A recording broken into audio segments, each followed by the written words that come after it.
Hi, my name is Carol Goodyear. I'm the Program Director for Nursing Research here at St. Luke's Health System. Today, we're going to help you appraise in a Level 3 research evidence publication, specifically a systematic review, using the Johns Hopkins Evidence-Based Practice Appraisal Tool, Appendix E, Section 1B. You will need Appendix D, Appendix E, and the research publication, Effectiveness on Hospital-Acquired Pressure Ulcers Prevention, a Systematic Review, in order for you to get through this video. Okay, again, we're using the evidence-based practice model from Johns Hopkins. They have levels of evidence 1 through 4. Levels 1, 2, and 3 are all research levels. Level 4 and 5 are not research, but they're evidence that you can review. Today, we are doing a Level 3 systematic review, which means it's a combination of randomized controlled trials, quasi-experimental, non-experimental studies with or without meta-analysis. I'll show you specifically where you can find that information in the article once we deep dive into the article. Okay. Systematic review. This is the one that we're going to talk about. Hospital-acquired pressure ulcers prevention. Very well done, by the way. I do love systematic reviews. Anytime you can find one, you got some good gold with you that can help you with your PICO question. Okay, first thing, always read the abstract. Everything is in that abstract that you need to understand the research and the outcomes, the specific purpose of this study. Again, that specific purpose is always in the introduction, and you want to find it somewhere. So in this case, on page 1088, I believe it is, near the end of that first column, just before the methods, they state, therefore, this study aimed to evaluate the evidence available regarding effective approaches to pressure ulcer prevention in hospitalized adults using the range of decreasing incidence to measure effectiveness. Very important to actually know what they're focusing on, because everything after that should flow right from that. All their methodologies should flow from that statement. And that's a good thing to always have in mind as you read forward. In the introduction, obviously, they usually want to identify the variables of interest. And if you look on your Appendix E, page 4, Section 1B, it will ask you, are those variables of interest identified? And they certainly were, and were throughout the whole publication, actually. So the methods section is a really key section to zone in on for systematic reviews. And it's all about how they go by retrieving the articles that they want to review. Again, you know that systematic review is retrieving a bunch of research articles and kind of meshing them all together, synthesizing them together to create some conclusions about what we can do and not do. Very, very nicely done. I love systematic reviews. I can't say that enough. So I think the key thing in methodology is understanding that they have to be precise. So the inclusion criteria and exclusion, if they have any criteria, are very important to note. So what they're talking about here is, what studies are they going to go after? What's the inclusion criteria for the studies that they will use? They have that very specifically on page 1088, 2.1 inclusion criteria. And as follows: A, cross-sectional, prospective, retrospective cohort, comparative, pretest and post-test, quasi-experimental, experimental, RCT, and mixed method study designs. All of those were what they included in their inclusion criteria. So that's how we knew to label this as a level 3 instead of a level 2 or a level 1. If this systematic review only went after randomized controlled trials and only included them in their systematic review, then it would have been a level 1. So just to note that difference. So then they do go through a search strategy. Very important to talk about their data extraction as well. And also nicely done is, and I think they noted this in the introduction. Let me go back a ways. Yes, they did. Introduction on page 1088 in that first-hand column.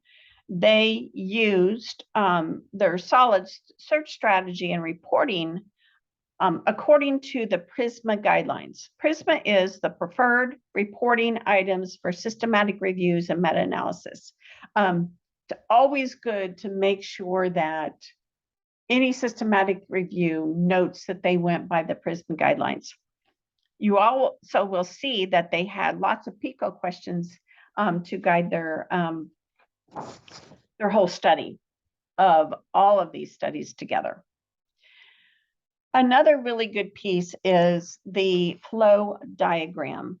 And on page 1089, they do have the flow diagram. And this is really part of the results, but I kind of talk about it here because to me, it's the bottom line of your search strategy, right? It's what you really did come out with at the end.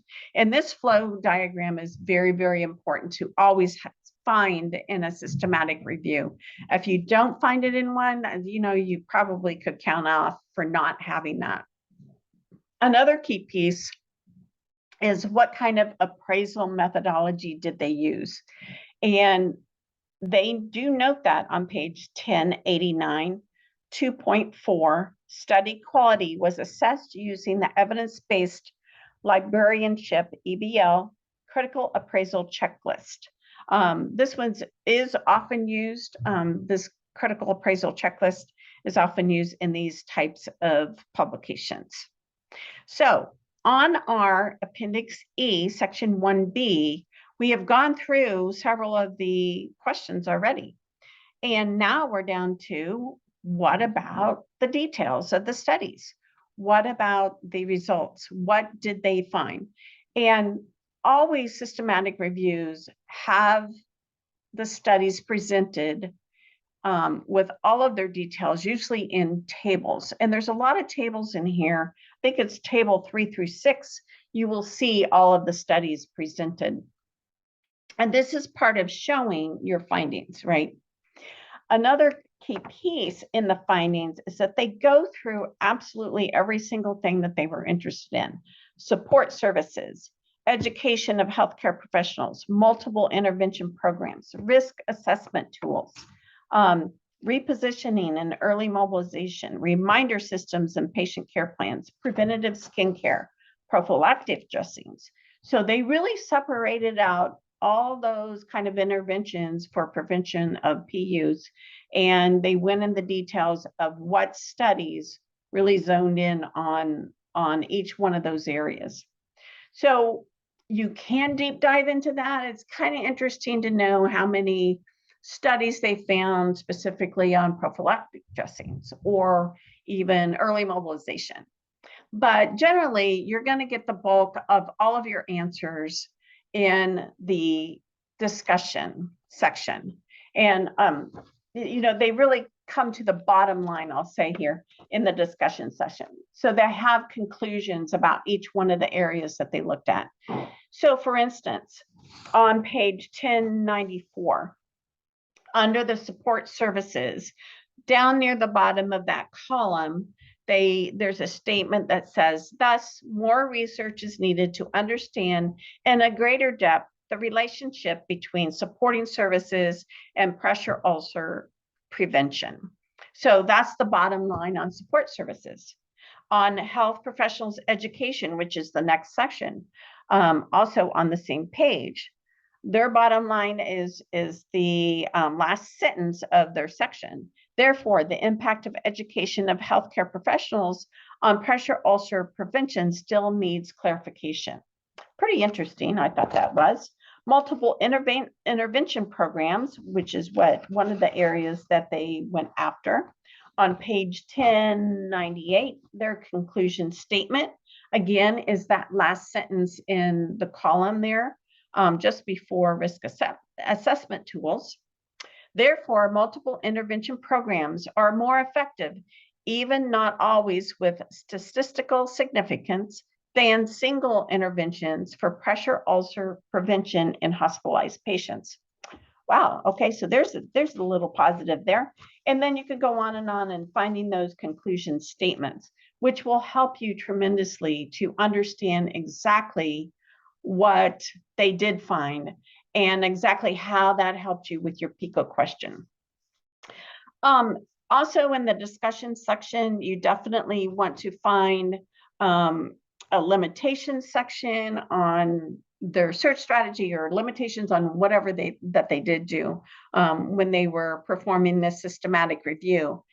The key piece is, do these conclusions, does it flow logically from what they presented to you? And in this case, it flowed very logically. This is a very good systematic review. I think the quality is fairly high in here. So hopefully that helped you. Let me know if it did not. I'd be glad to help you with any kind of appraisals that you are doing. Thank you.